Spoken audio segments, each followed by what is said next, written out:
14절을 제가 먼저 읽겠습니다. 그러나 내게는 우리 주 예수 그리스도의 십자가 외에 결코 자랑할 것이 없으니 그리스도로 말미암아 세상이 나를 대하여 십자가에 못 박히고 내가 또한 세상에 대하여 그러하니라.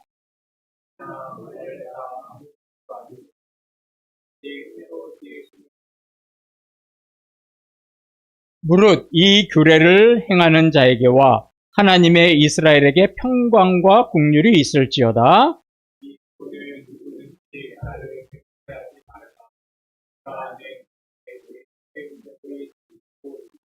아멘. 오늘은 이제 예수님의 십자가의 흔적이라는 좀 내용으로 말씀을 좀 드리겠습니다. 사진을 한 장 보시겠습니다. 사진에 보시는 것처럼 이 초원지대에는 가축을 많이 키우는 나라에는 다른 사람들과 자기의 그 소유를 구분하기 위해서 가축의 몸에다가 뭐를 찍냐면 낙인을 찍죠, 그죠? 낙인을 이렇게 찍습니다. 그런데 가축만 그런 것뿐만이 아니었어요.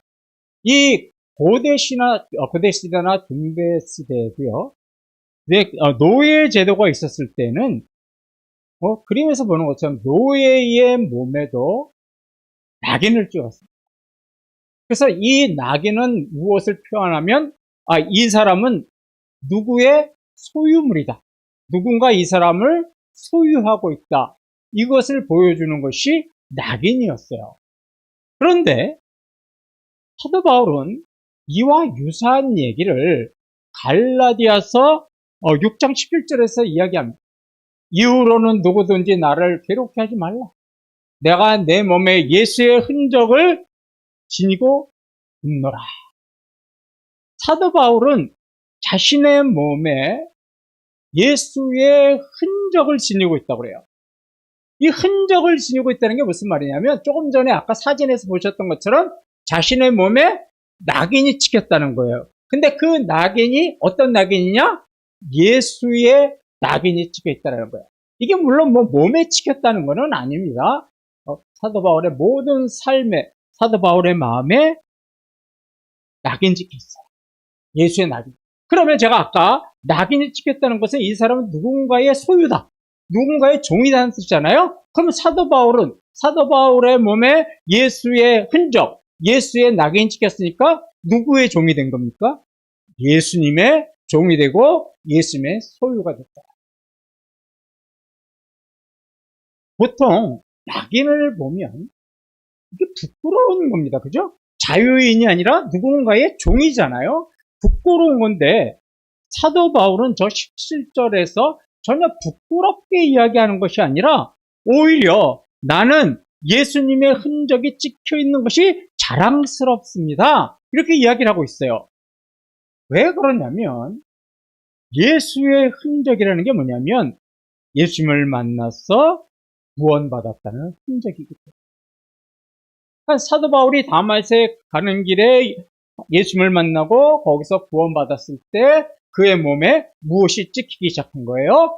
예수님의 흔적, 낙인이 찍힌 거예요. 자랑스러운 거죠? 저 낙인이 찍힌 사람은 무슨 징표예요? 나는 예수님의 종이 됐다, 예수님의 구원받은 백성이 됐다, 이런 뜻이죠. 그래서 예수님께서는 사도 바울에게 예수의 낙인을 찍었다는 것은 무슨 뜻이냐면 사도 바울아, 이제 너는 내 소유다. 이제 너는 내 종이다. 너는 내 것이다. 이런 표시가 예수의 흔적이다.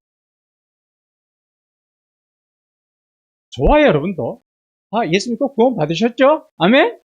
예. 그러면 우리도 뭐가 있는 거예요? 예수의 흔적 한번 찾아보실래요? 예수의 흔적이 우리 몸에 있는 거예요. 우리가 원래 죄의 종이었잖아요. 그런데 예수 그리스도를 믿고 구원받았을 때 십자가에서 예수님이 어떻게 됐어요? 우리의 죄값을 치르시고 우리를 이제 죄의 종에서 하나님의 백성, 하나님의 자녀, 하나님의 종으로 만들어 주셨잖아요. 그러니까 우리가 죄 중에서 벗어나서 하나님의 자녀가 되고 하나님의 소유가 되고 하나님의 백성이 됐다라는 그 흔적이 뭐냐?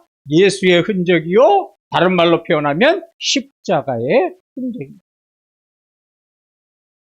우리는 다 그거를 지니고 있어요. 그런데 사도 바울이 내 몸에 예수의 흔적을 지니고 있다 이 말을요. 오해해서는 안 돼요. 이게 어떤 의미냐면 이렇게 생각하시는 분이 있어요. 아, 내가 이제 예수님을 믿고 구원받았으니까 이제 내 몸에 예수님의 흔적을 좀 남겨야 되겠다. 이런 생각에서 예수의 흔적이라는 것이 내가 예수 믿고 구원받았으니까 내가 열심히 주의 일하고 열심히 교회 일해서 내가 훌륭한 일을 남겨서 내 몸에 남겨야 돼. 그래서 뭐 어떤 사람은 교회를 3개 지었다는 것을 자기의 예수의 흔적이라고 해요.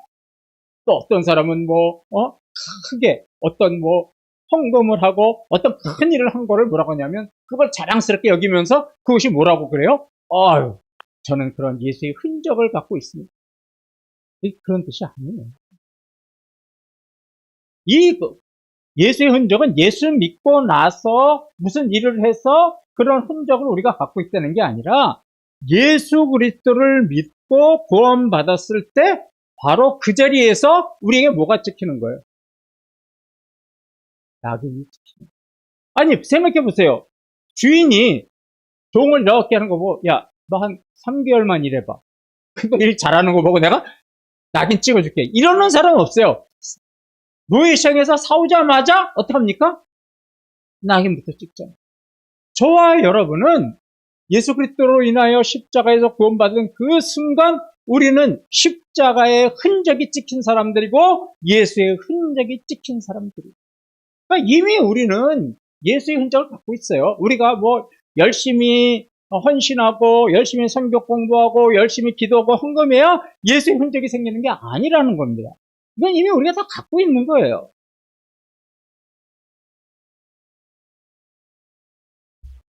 당시에 유대인들에게도요, 육체적인 흔적이 있었어요. 그게 바로 뭐냐면, 유대인들은 아이가 태어나자 8일 만에 뭐를 하죠? 할례를 하죠. 할례를. 아이들의 생식기에 손을 대가지고 칼을 대서 수술을 합니다. 근데 이거를요, 굉장히 자랑스럽게 여겼어요. 왜? 이 할례를 하는 것은 우리가 하나님으로부터 택한 민족이라는 육체적인 흔적이라는 거예요. 그래서 할례를 대단히 자부심을 갖고 있었습니다. 그런데 그런 유대인들에게 사도 바울이 15절에서 이렇게 말씀을 해요. 할례나 무할례가 아무것도 아니로되 오직 새로 지으심 받은 것만이 중요하다. 할례를 받았든지 할례를 못 받았든지 그런 육체적인 흔적은 중요한 것이 아닙니다. 새로 지음 받았다는 건 뭐예요? 예수 그리스도를 믿고 아이고 멀리서 오셨네요.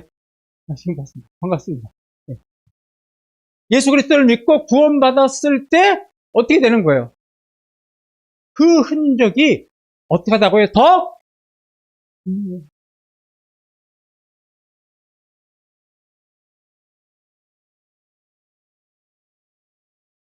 우리 안에는요. 뭐든지 2가지 자랑이 존재해요. 하나는 육체적인 자랑이고 믿는 성도들에게도 육체적인 자랑. 또 하나는 십자가를 자랑. 이 두 마음이 우리 안에서 항상 부딪히고 싸워. 그런데 보세요. 예수 믿고 십자가의 흔적, 예수의 흔적을 지닌 성도가 종교적인 업적을 자랑하고 돈이나 명예나 권력 같은 육체적인 것을 자랑한다면 그거는 예수 흔적을 지닌 성도라고 할 수가 없는 거죠. 예수의 흔적 있는 성도는 자기에게 흔적을 남겨주신 그 십자가만을 자랑합니다. 왜냐하면 돈과 명예와 권력은 우리 인생을 일부를 바꿔주지만 십자가에서 우리가 받은 흔적은 우리 인생을 완전히 새 사람으로 바꿔줍니다. 사망의 권세 아래 살던 사람이 사망을 깨치고 승리하는 부활의 소망을 가지는 인생으로 바꿔주셨잖아요. 그러니까 우리는 그 십자가를 자랑해야 돼요. 사도 바울이 유대이니까 할례를 받았어요. 그럼에도 나는 할례를 자랑하지 않습니다. 나는 예수를 믿고 구원받은 예수의 흔적을 자랑합니다. 이렇게 이야기하고 있어요. 그런데 그러면 사도 바울은 그런 육체적인 자랑거리가 없었느냐? 아니에요. 사도 바울은요, 유대인 중에 유대인이라고 그러고 베냐민 지파 사람이었고 태어난 지 8일 만에 할례를 받았고 아주 철저한 바리새인이었고 로마 시민권을 가지고 있었고 당시 최고의 율법학자인 가말리엘의 제자였어요. 그러니까 사도 바울이 가지고 있는 육체적인 흔적, 육체적인 자랑거리는요, 다른 어떤 유대인들과는 비교가 되지 않을 정도로 엄청난 자랑거리 흔적이 있었던 사람이에요. 그런데도 이런 육체적인 자랑거리가 있고 육체적인 흔적이 있는 사도 바울이지만 예수 그리스도를 만나고 나서는 어떻게 했어요? 그런 육체적인 흔적을 또 자랑하지 않았어요. 그 말이 바로 뭐냐면 갈라디아서 6장 14절입니다. 우리 다 같이 읽어볼까요? 시작!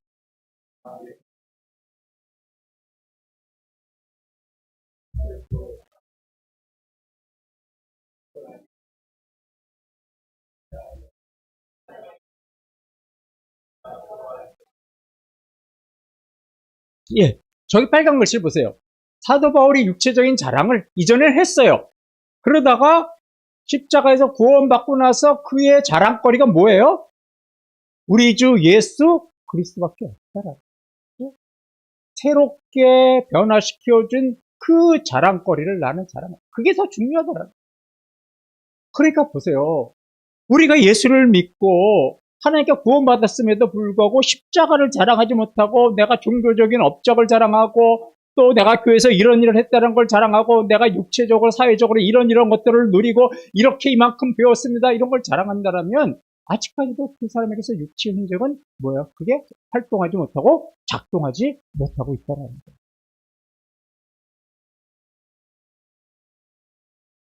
사도 바울은요, 예수를 만난 다음에 그동안 자기가 자랑했던 육체적 자랑거리, 육체적인 흔적을요, 싹 다 지워버렸어요.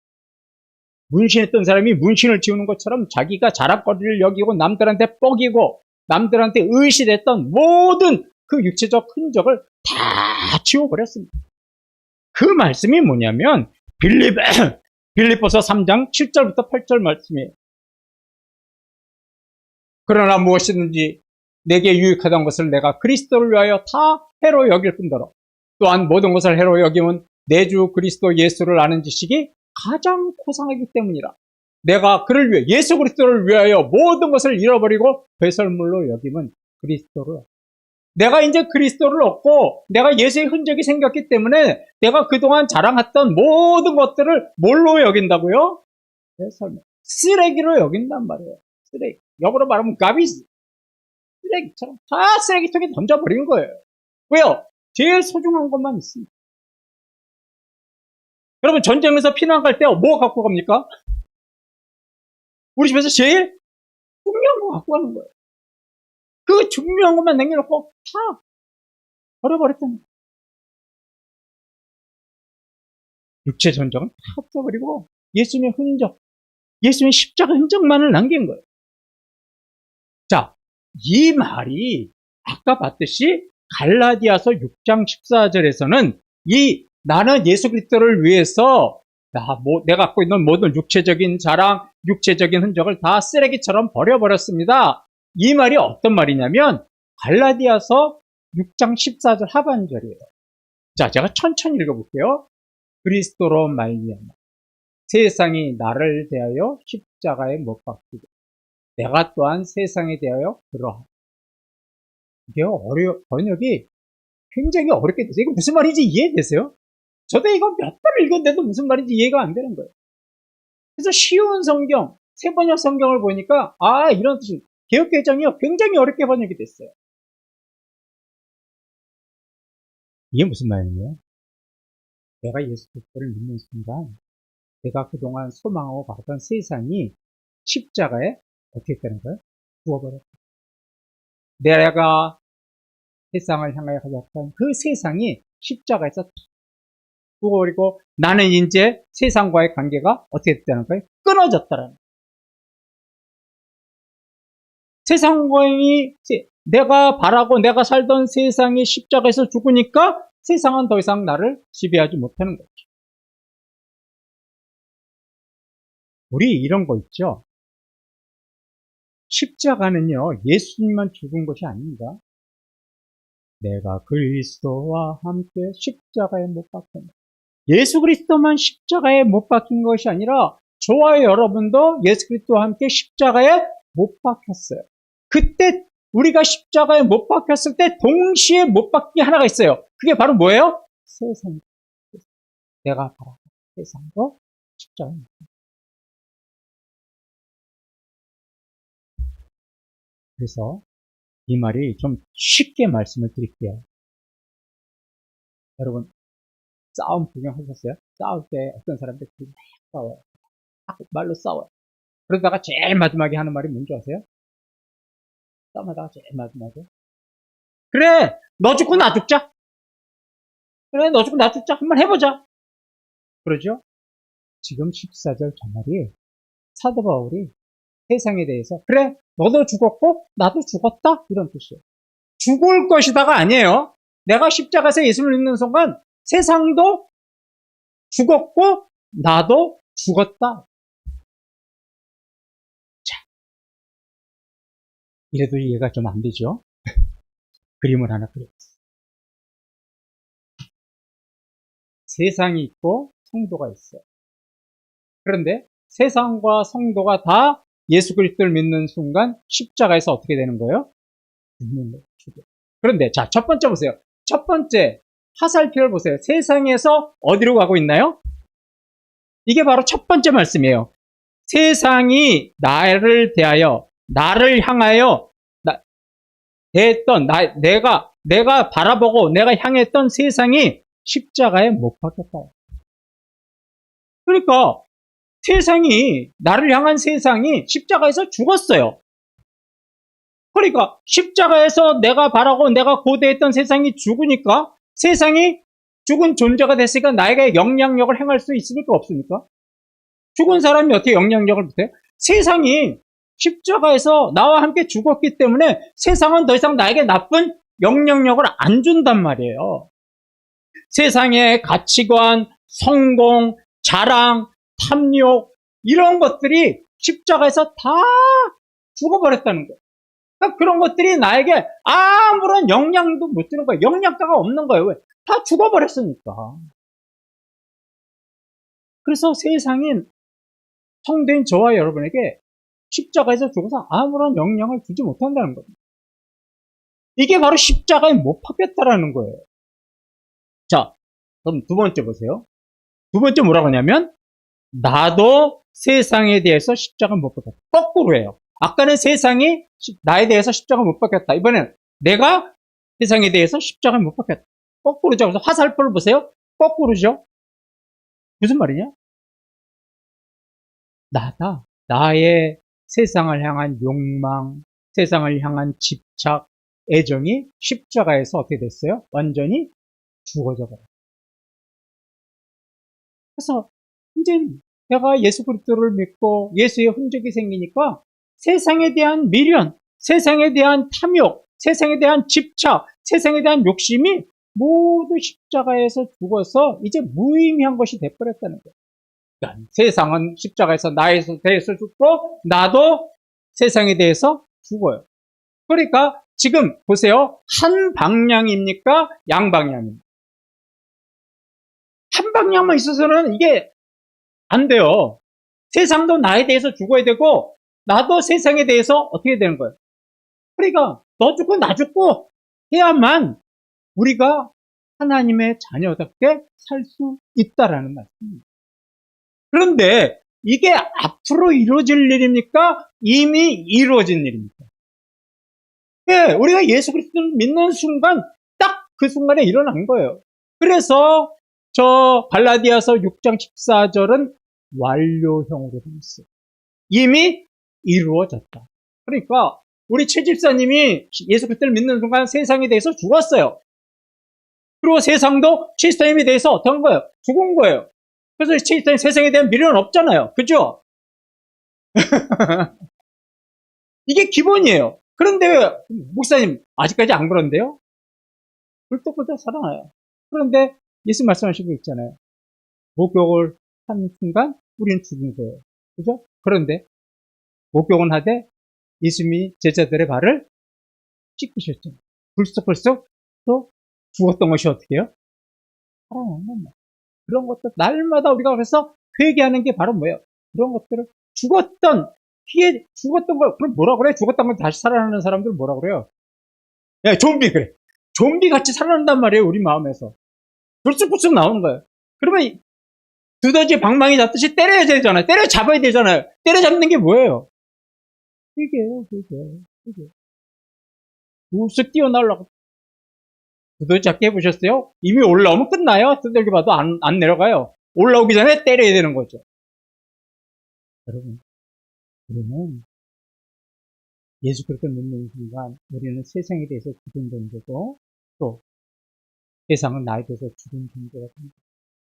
그래서 예수님이 너는 나를 믿는 순간 너는 세상에서 죽었다. 세상도 너에 대해서 죽었다. 내가 그것을 증명하는 흔적을 너에게 주마. 그게 바로 뭐예요? 아까 우리 봤듯이 십자가의 흔적, 예수의 흔적.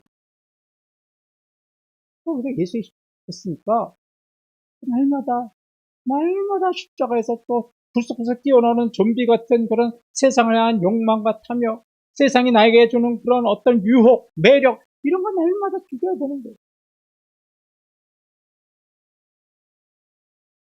그러면 날마다 그것을 죽이면 어떻게 되는 거예요? 육체적인 자랑을 하지 않고 이제는 어떻게 되는 거예요? 십자가만을 자랑하게 되는 거예요.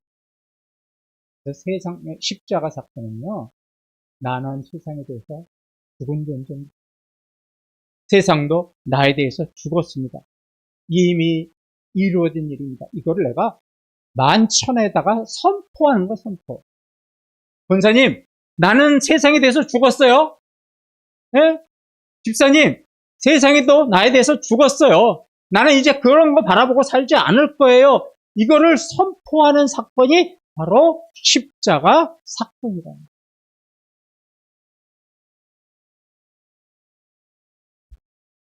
말씀을 좀 마무리할까요?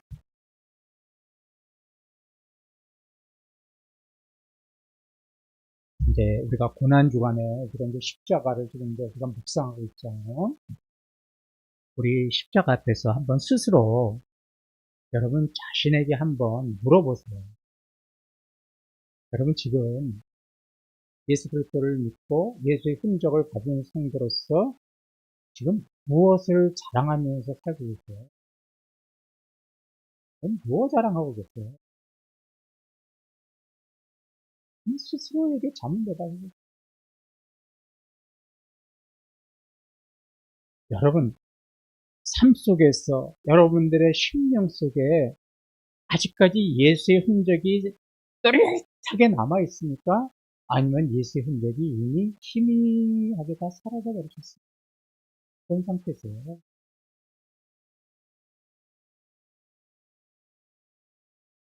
우리는요, 세상의 것, 육체적인 것 이미 십자가에 못 박고 죽은 성도들입니다. 그럼에도 불구하고 아직도 세상에 대한 미련을 갖고 세상에서 매력적인 것을 찾고 세상의 것을 더 많이 가지려고 그렇게 살고 있는 것은 아닐까요?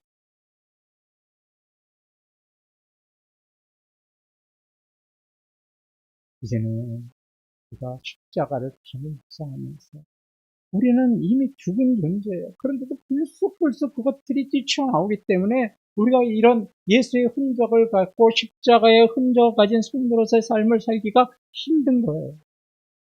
그러니까 예수의 십자가를 자랑하는 것이 아니라 자꾸 내 종교적인 업적을 자랑하고 내가 육체적으로 사회적으로 가지고 있는 것들을 자랑하는 거거든요. 그러면 우리가 이런 거 자랑하지 않으려면 어떻게 돼요? 예수의 흔적이 내 안에서 생생하게 아름다운 열매를 맺도록 노력해야 돼요. 예수님의 흔적은 이미 주어진 것이지만 그 흔적 위에 우리는 아름다운 열매를 맺어가야 돼요.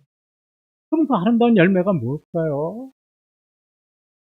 예수님 앞에서 무릎을 꿇고 흔들이 부르고 있는 기도의 흔적을 그 위에다 쌓으셔야 돼요. 어떤 상황에서도 주님의 말씀에 순종하겠다고 하는 그 순종의 흔적을 거기다가 추가하셔야 됩니다. 그런 열매를 맺으셔야 돼요. 날마다 두렵고 떨림으로 주님 앞에 서서 사람 배우의 마음으로 살아가는 흔적이 있어야 돼요. 이것이 예수의 흔적을 가지고 이 땅에서 살아가야 하는 저와 여러분의 자세요, 저와 여러분의 흔적입니다. 우리 마지막으로 고린도후서 2장 15절 우리 함께 다 같이 읽어볼까요? 시작.